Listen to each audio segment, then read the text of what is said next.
കുറേ കാലങ്ങളായി പ്രഭാഷണങ്ങളും തൂലികളും CD-കളിലൊക്കെ കാണുന്നു, കേൾക്കുന്നു.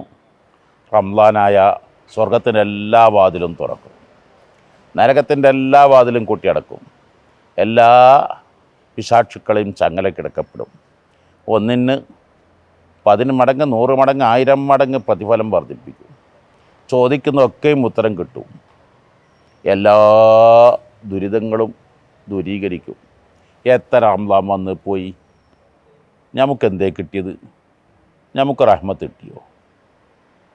നമുക്ക് ദാരിദ്ര്യം മാറിയോ? പട്ടി കഷ്ടപ്പാട് നീങ്ങിയോ?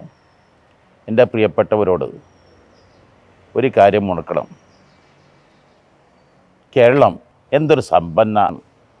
6 മാസക്കാലം മഴ, 44 പുഴ, എവിടെ കുഴിച്ചാലും വെള്ളം. എന്നാൽ ഏപ്രിൽ മെയ് മാസങ്ങളിൽ ശക്തമായ വരൾച്ചയല്ലേ നേരിട്ടുകൊണ്ടിരിക്കുന്നത്? ജലക്ഷാമമല്ലേ അനുഭവിക്കുന്നത്? എന്തേ കാരണം? മറ്റ് പല പ്രദേശങ്ങളും മഴ തീരെ കിട്ടാറില്ല. കിട്ടിയാൽ 1-2 മഴ, അത് വളരെ ചാറ്റൽ മഴകൾ. പക്ഷേ ആ മഴവെള്ളം എത്ര ഔഷധമുള്ള വെള്ളമാണ്. ആ വെള്ളങ്ങൾ സംഭരിച്ചിരുന്നെങ്കിൽ, അത് വിറ്റിരുന്നെങ്കിൽ കേരളത്തിൽ ആരെങ്കിലും ദരിദ്രരുണ്ടാകുമായിരുന്നു. പക്ഷെ നമുക്കതറിയില്ല. അപ്പോൾ മഴവെള്ളം നമുക്ക് സുലഭമായി ലഭിക്കണമെങ്കിൽ, ഫലപ്രദമാവണമെങ്കിൽ അതിന് പാത്രം വെച്ച് കൊടുക്കണം. ആ വെക്കുന്ന പാത്രം എത്ര വലുതാണ്? 10 ലിറ്ററിൻ്റെ ആണെങ്കിൽ 10 ലിറ്റർ കിട്ടും, 5 ലിറ്ററിൻ്റെ ആണെങ്കിൽ 5 ലിറ്റർ കിട്ടും, 1 ലിറ്ററിൻ്റെ 1 ലിറ്റർ കിട്ടും. ആ പാത്രത്തിൽ വല്ല മാലിന്യങ്ങളും ചേറുകളും ചളിയും ഉണ്ടെങ്കിൽ ആ ചേറും ചളിയും ആ വെള്ളത്തിലാകും, ഉപയോഗശൂന്യമാകും. എന്നാൽ നമ്മുടെ മനസ്സ് വിശാലമാക്കുക, മനസ്സ് അള്ളാഹുവിൽ തുറന്നു കൊടുക്കുക, മനസ്സ് തുറന്ന് അള്ളാഹുവിനോട് പ്രാർത്ഥിക്കുക. ആ മനസ്സിൽ മാലിന്യങ്ങൾ ഉണ്ടാകാതിരിക്കുക.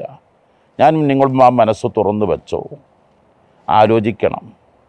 മഹാനായ ഹുജ്ജത്തുൽ ഇസ്ലാം അബൂ ഹാമിദുൽ ഗസ്സാലി റളിയല്ലാഹു അൻഹു പറഞ്ഞു, വമിനൽ അബ്ദി ഖർഉൽ ബാബ് മിനല്ലാഹി ഫതുഹുൽ ബാബ് ഇന്നല്ലാഹ ലാ യുദിഉ അജ്റൽ മുഹ്സിനീൻ. ഏത് ഔദാര്യവും സന്തോഷവും ഇങ്ങോട്ട് വന്ന് തരൂല. അടിമ വാതിൽ മുട്ടണം.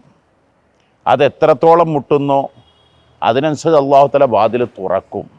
അപ്പോൾ നമ്മൾ അള്ളാഹുവിനോട് അള്ളാഹുവിൻ്റെ പൊരുത്തം കാക്ഷിച്ച് മനസ്സൊക്കെ ഒന്ന് ശുദ്ധാക്കി ഇബാദത്തുകൾ നിരതരായി തെറ്റുകുറ്റങ്ങൾ പൊറുപ്പിച്ച് തന്നാൽ, പ്രധാനമന്ത്രി ഭരണകൂടം കുറേ ആനുകൂല്യങ്ങൾ പ്രഖ്യാപിക്കാറില്ലേ?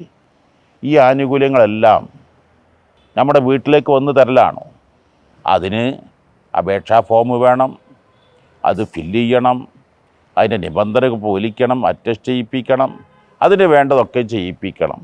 അപ്പോൾ എന്ന പോലെ ഇതെല്ലാം നമുക്ക് കിട്ടാൻ ഞാൻ ചെയ്യേണ്ട ഒന്നുണ്ട്. അത് ഞാൻ ചെയ്തോ ഇല്ലെന്ന് ആലോചിക്കുക. എന്നിട്ടാവാം റഹ്മത്ത് കിട്ടിയോ ഇല്ലെന്ന് കുറ്റപ്പെടുത്തുന്നതിൻ്റെ മുമ്പ് ഞാൻ റഹ്മത്ത് വാങ്ങാൻ മനസ്സ് തുറന്നോ, ആ റഹ്മത്തിൻ്റെ വാതിൽ ഞാൻ മുട്ടിയോ, ആ റഹ്മത്തിൻ്റെ ഫോം ഞാൻ പൂരിപ്പിച്ചോ എന്ന് ആലോചിക്കുമ്പോൾ ഞാനും നിങ്ങളും തിരുത്തേണ്ടത് തിരുത്തുക, പരിഹാരം ലഭിക്കുക തന്നെ ചെയ്യും, ഉറപ്പാണ്.